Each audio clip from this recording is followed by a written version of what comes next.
So in my other video, I talked about how it's God's goodness that leads us away from sin.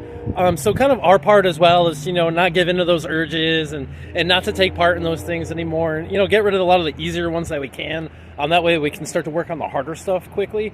But one thing that came to me was a Bible verse not too long ago where I was really thinking about things. And it said, you were not your own, you were bought with a price.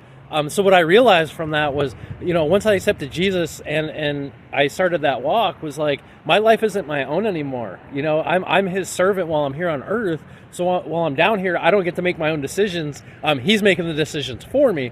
So the more that I can surrender and allow him to make those decisions, the less I'm going to make those decisions. What I realized, like a slave, like a regular slave would be, is like they don't get to decide what they get to do. They do what the slave master tells them to do. So since I was bought with a price and I would love to be redeemed by that price, I'm going to go ahead and just keep, doing things that he wants me to do instead of doing what I want to do. And obviously it's a process. These things don't happen overnight. God doesn't expect us to be perfect overnight, but he doesn't expect us to try.